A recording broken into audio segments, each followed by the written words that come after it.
Hello, welcome everybody. Jannette Anderson of bodacity.ca, and I have the pleasure of being here with Lisa Elle, who is the owner of Ellements Group and the author of Strut, How to Kick Financial Assets in Sexy Shoes. Great title, Lisa. She's the Thank you. founder of Wealth Spa, has been a wealth coach and certified financial planner for over 17 years. Her mission is to help women create financial clarity and fund their dreams without sacrificing shoes, wine, or chocolate. So I'm really pleased to have you here, and thank you for joining us so that we can ask you a whole bunch of questions about how women can strut more effectively. So Yes. let's jump right in, and that tells us a little bit about you, but what else should we know about you? Where do you live? What's your company called? Do you have any weird hobbies? Tell us more about you. I don't have like too many crazy hobbies. I do love to run, which may sound crazy to some people.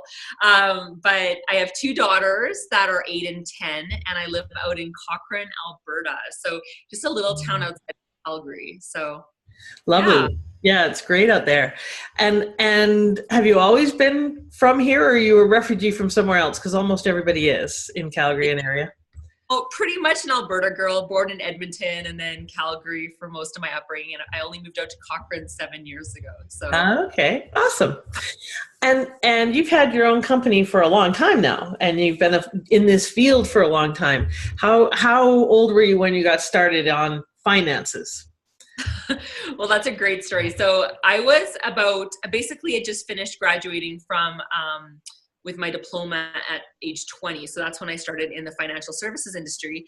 But I kind of got started in it before. I had a boyfriend when I was, oh goodness, like 16, who kind of got me hooked up with a financial planner, and I started saving and investing at 16. My parents were huge helps in that regard, teaching me, but my dad mostly kind of forced me into a stock course when I was 18, and I loved it. We did like options trading, and I learned all about the stock market at 18, and I would follow it, and it was awesome. So I kind of fell in love with the investing side of the industry and the financial markets and the stock market all when I was about 18 years old. So yeah, so that's kind of how I got started in it.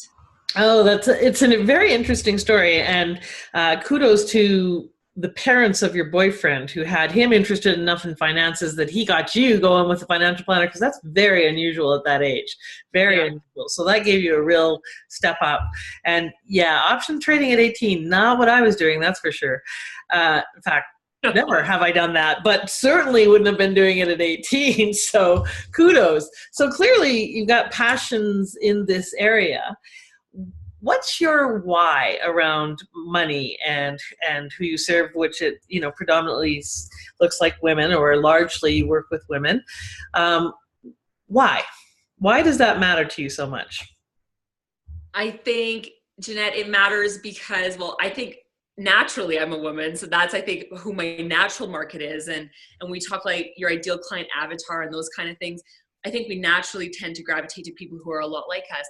But even bigger than that, I think I look back through my 17 years of helping clients. And a lot of times I've seen women, things have shifted over the generations, right? And a lot of women don't really have even the basics of financial principles, financial knowledge, that confidence and clarity around their financial situation to be able to really handle it on their own. And I just want to be someone who's there to make it fun and to teach them and to give them that help them with that confidence and courage around their money.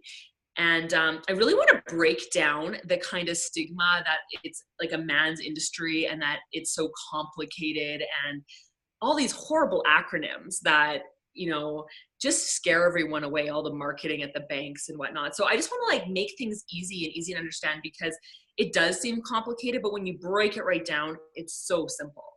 And, just kind of relate that so that women aren't intimidated a lot by what we kind of consider the man's world right now. So even though it's getting better, but there's still a long ways to go for sure. Absolutely. I was a financial planner back in 80, Yeah. 80. 80, yeah. Back then it was very much a male-dominated industry and a field. And there was, like you said, a lot of women who were not taking stewardship over their money, found it intimidating, like you said, and consequently were often at the mercy of whatever circumstance, situation, and or man was helping them with their money, if there was anyone, or controlling the money, or etc., which is kind of amusing and amazing and dismaying at this day and age, that we still have that little control over something that's so critical and important to us. So who do you serve? Who is your ideal client that you love to work with? I think naturally, and the people I like love working with are entrepreneurs, are female business owners, women who just, I call them soulpreneurs, like women who have a passion and a heart for serving and love other people and just really want to, make a difference in whatever they do, whether that's like skincare or being an engineer or a doctor, anything. Like, I just love working with women who just have that heart, right? So I would say that's definitely my ideal client avatar. I do have a lot of women, and really from any ages, but I find, a lot of my ideal clients are usually, 40, 50, 60, but I really have too, even some 18-year-olds that are awesome and, just ready to get started and, build their business and really serve other people. So I think too, with, the internet, everything's changing and shifting really fast. So I think that's a huge thing nowadays too, which is why we are seeing so many younger entrepreneurs come in as well. Cool. And it's great that you got people who are starting with you that early. So how do you serve them? So what do you do? What services or products, or how do you approach helping people with their money? What do you do? So my traditional business for the last 17 years, I do full financial planning. So what I'll do is I'll sit down with a client. We'll look at your goals. We'll talk about what you want from your money. In my tagline, I call that like, how do we fund your dreams? Like, that's the ultimate goal. Our money's here. It's just a tool. And how do we best use it to be able to fund those dreams? So I do traditional like portfolio management, pension management, insurance, not general insurance, but like insurance around, life insurance, critical illness, anything related to a person or a business, right? That way. So that's been my traditional business. And then over the last 4 years, when I started Ellements Group, my book came out, which I know you love it. I have to plug it because I never get a chance to plug it the way it deserves. It's Absolutely. But when my book came out and I, created this online, like this website, and I'm like, okay, I want to be able to help more people. And, you get to that place in your business too, where you can only see X number of people per week in your daily schedule, right? So it was like, how do I help more people? And so the internet online is a great way to do that. So another way that I serve people is in my online membership program, Wealth Spa, which I've actually had out for a couple years, but I've just kind of been switching it around and reforming it a little bit over the last while and tweaking it. So making it more affordable and able to reach more people. And so I have the monthly membership program where I have my money makeover online course. I have, daily content. I have a blog. I have, videos, video trainings, all that kind of stuff in there. So that's also how I help people online, and kind of with my Facebook group and stuff too, just where we can ask any money questions, those kind of things. So kind of a way where people can, I kind of call it the two different models. One is the DIY, the do-it-yourself model, because a lot of people sometimes I find are very, embarrassed, or we have shame around our financial situation. I think a lot of us get caught in the we should have been here, or, we're not quite where we want to be right now financially, and we're aware of that. So sometimes you just want to do the DIY approach, where you kind of want to learn it yourself versus divulge all your financial information to someone, especially a stranger, right? This is where that kind of gets a little bit tricky too. But then I also have the opposite side for the people who are like, they trust me, they love me. They're like, here, Lisa, handle this. And I'll do up their financial plan. I'll work with them, same kind of thing, but it's more of a hands-off approach. I kind of just call them in. We set the appointments. We do portfolio reviews or see if they're on track financially. So there's that kind of side to things, right? So those are kind of the ways in which I help people So the online way or the face-to-face way. But the face-to-face way, of course, gets difficult because it's mostly for people who live in the vicinity Right. Of Calgary, basically. Right. So, Right. That makes sense, of course. yeah. So I want to ask you three different questions about three different areas. Maybe if we've got time, the three areas because you've got expertise in a bunch of things. One is finances, clearly, and supporting women with getting smarter about their money. So I'd love if you could give one or two tips to women about what do they really need to pay attention to in their money. What have you learned from all the years of working with people around their money? So one or two tips there. Then, as a businesswoman and a person who's been a professional, self-employed professional and working within this industry for so long, what did you learn about growing your business? What's one thing that you would advise women who are growing their business to do or not do based on your experiences so far? And the third one is similar in your move online, creating a membership site, creating content to move online and so forth, and to grow and expand your business there. What's one thing you would advise them to do or not do? Because a lot of our members are entrepreneurs. A lot of them are women who are creating a laptop or mobile lifestyle where they want to create or expand their business, or they're just doing business in life their way. So that might not be mobile, but they want to create or expand online, much like you have. So money, business, and online. What kind of tips or hints do you have for us in terms of all the things that you've learned over doing that the past few years? Okay. I love this. It's like loaded. Okay.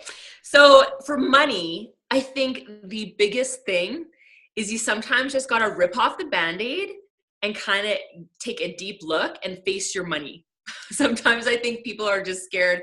Like, when we have bills and you like don't even want to look at it, you see the mail come in, you're like, oh gosh, I have to pay that.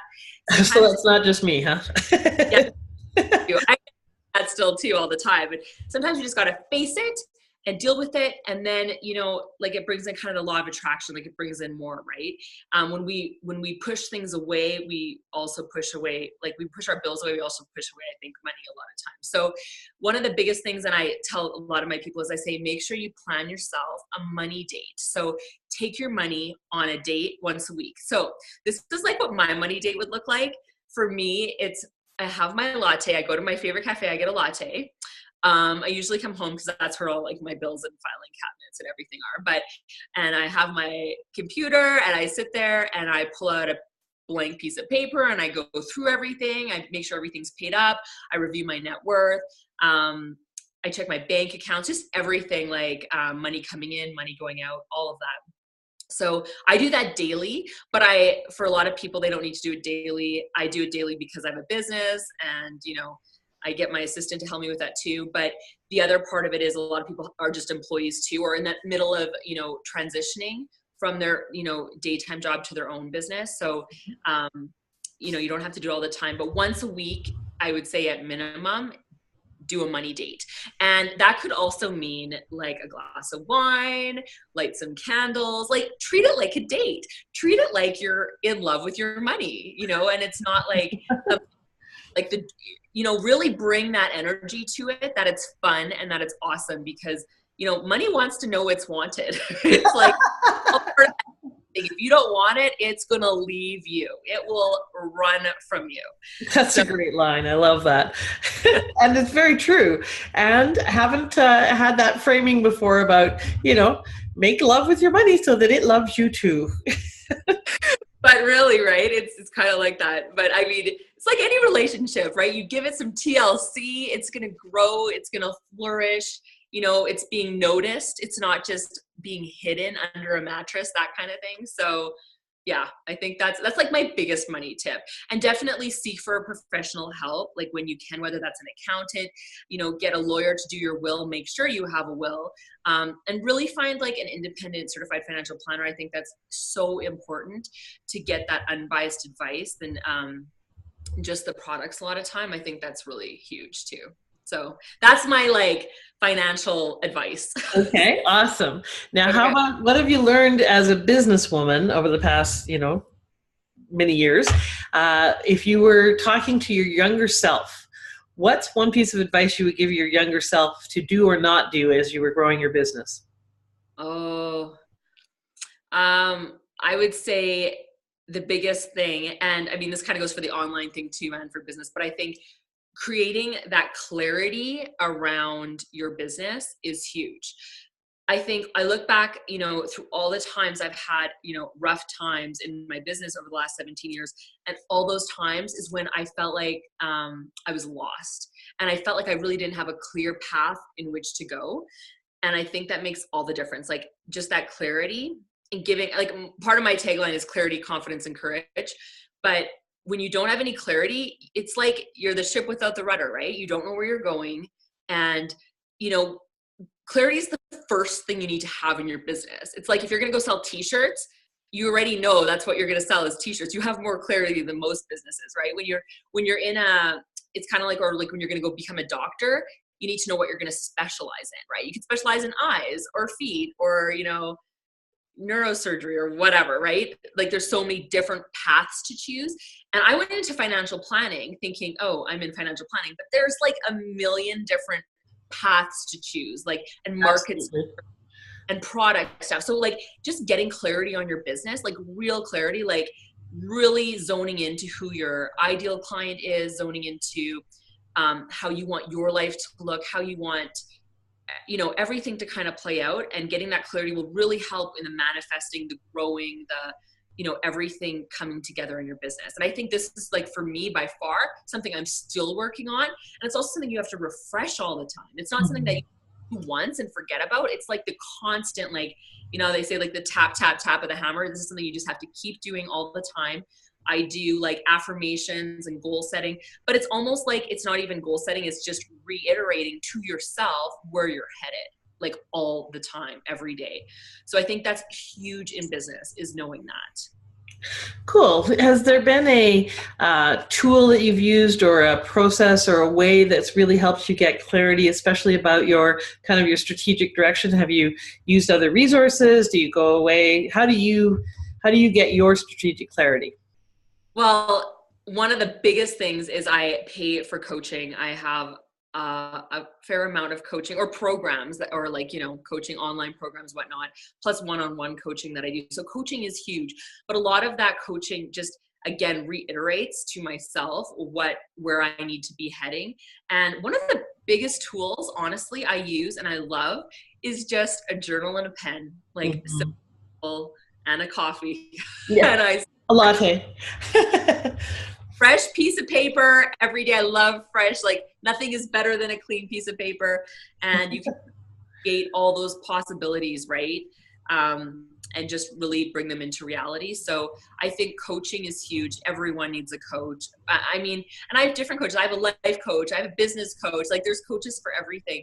And they're also important, and learning from people. I think being in that place where you're open-minded enough to be able to just, learn from these amazing mentors, whether they're online or right in your face, or, whoever it is in your life, just hook up with them, hook up with the people who've been there and done it, and that you want to model your business after, for sure. I totally agree. Of course, as a coach, I totally agree. And I think that it's something we can't see what we can't see. It's too close for us to. I'm a great business strategy coach and so forth, and I cannot do it for myself. I have to get someone who can kind of pull it back so that I can look at it, get perspective, get an outside view of it. So just because we're good at something doesn't mean we should be doing it for ourselves necessarily. All right. So in terms of going online, what's one of the myths that you kind of came across as you were, in that process of, oh, I'm just going to create an online business. It'll be easy. It'll be fast. It'll be, et cetera. What's one of the myths that you discovered was not necessarily true? And what piece of advice do you have for anybody who wants to move their business online? Okay. Well, one of the myths for sure is that I thought it would be so easy. And it is easy. However, it doesn't happen overnight. One of the biggest things about online is, and this word I'm just going to say over and over again, is consistency. You need to be consistent online. I think, I feel like, and I know I'm just at the very beginning of my online business, and I have a pretty small list compared to most people who have an email list. But two things with that. even though you have a small list, you have amazing people on that list, and attracting your true tribe and your true, soulmate tribe is so important. And that's why you need to just stick to like being authentic, being you, and not trying to just like people please everyone else. So, I mean, that's my thing, right? Cause I'm massive people pleaser, but, yeah, just consistency. I've done my blog now for, I was on week, I think 126. So, Wow, good for you. and I've never missed a Tuesday. I have it now. And now like, something like over, I don't know, something like over 150,000 words, right? Which could be easily like like this book here was about 50,000 words, right? You need about 50, 60,000 words for a decent book. So when you think about that, you're like, wow, just writing a little bit, even every week, something simple, like maybe an hour of your time could yield you so much in the future. So consistency, just keep going at it, keep plugging through with it. It doesn't happen overnight. And like, I look at sometimes, like all of a sudden you have like, 50,000 followers and stuff like that. But I think when you're being authentic with your people, they, are aware of that, and you keep showing up. Because when you don't show up all of a sudden, you're not going to get that same following, right? And people Right. won't time. So. Right. Cool. That's a great tip, and something that people really struggle with, especially getting through that initial owning their value of, I have something worth saying that people are actually going to want to hear, and then committing to continuing to put their voice out there, continuing to put their expertise out there, continuing to share and do it consistently. That's a great tip that most people don't do. So thank you, and myself included. As I say that, I'm kind of like, yeah, we got to work on that a little more. All right, so 2 things to wrap up. I really appreciate your time and sharing your expertise. And one of the things that we really want to support with Bodacity is supporting women in making the leap. So the leap from, perhaps having a job to working for a really terrible boss themselves to making the leap from, offline to online, or just growing their business, or the leap into it being okay for them to have their dream.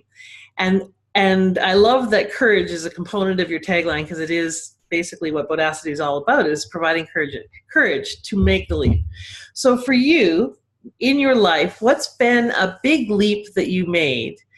Might have been in your business, might have been personally.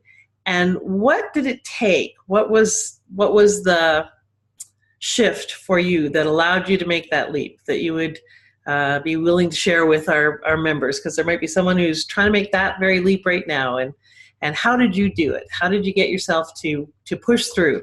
And especially, you mentioned the thing about being a big people pleaser. A lot of times when we have approval stuff, the big leap is actually being willing to do something that people don't like, or that they advise against, or whatever. So what was a big leap in your life, and how did you get yourself to make the leap?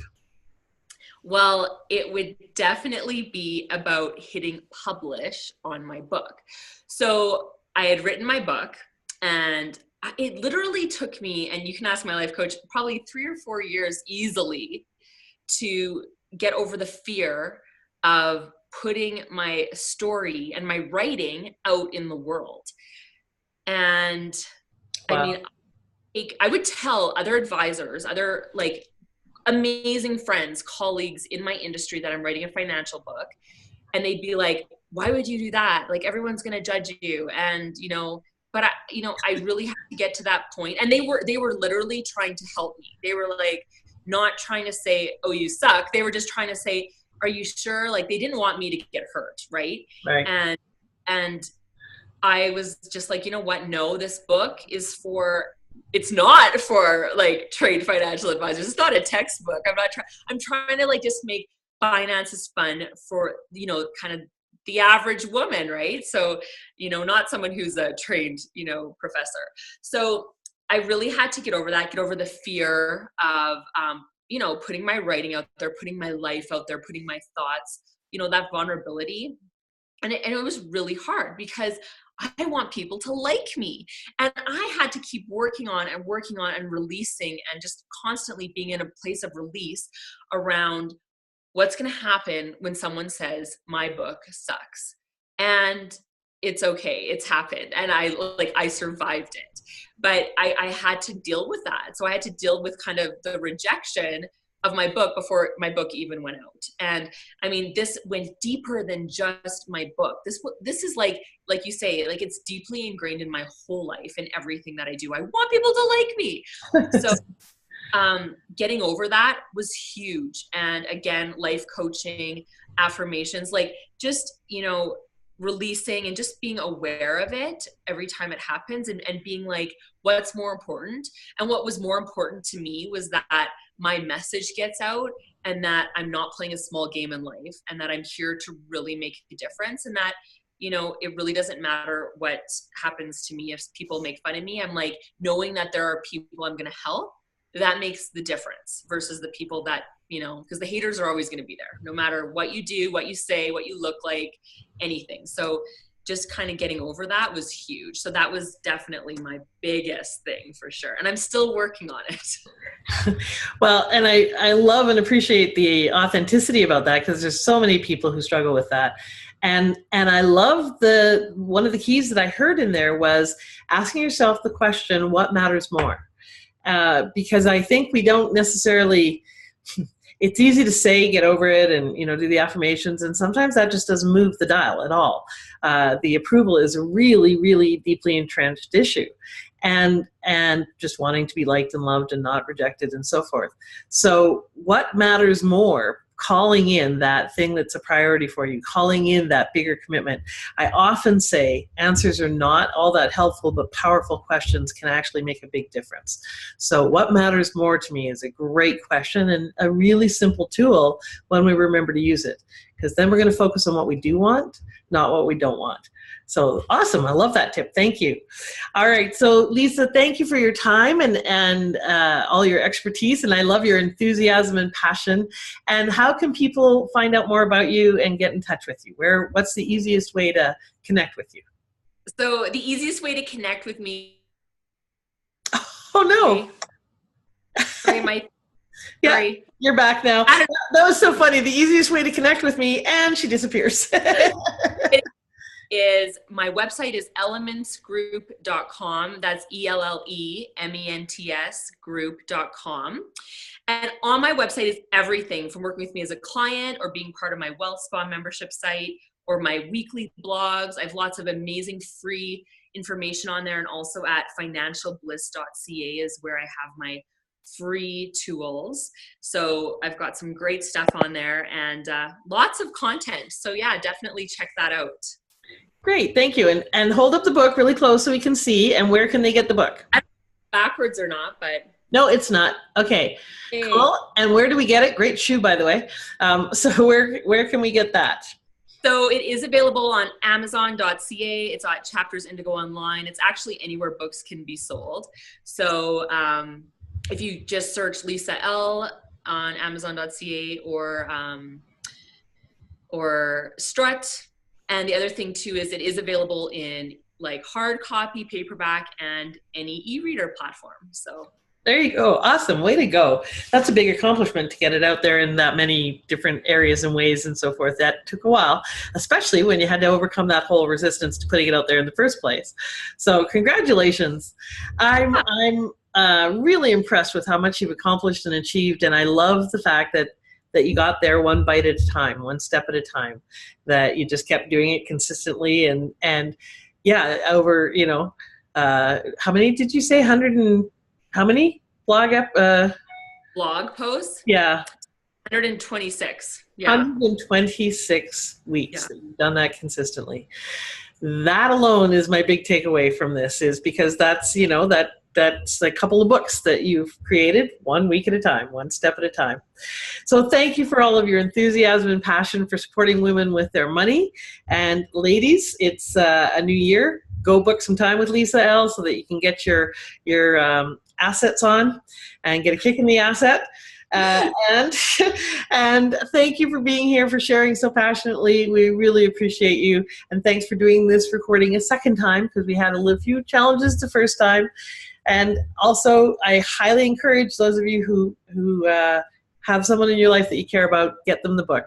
Give them the love. Thanks, Lisa, for being here. See Thank you. you. Bye. Bye.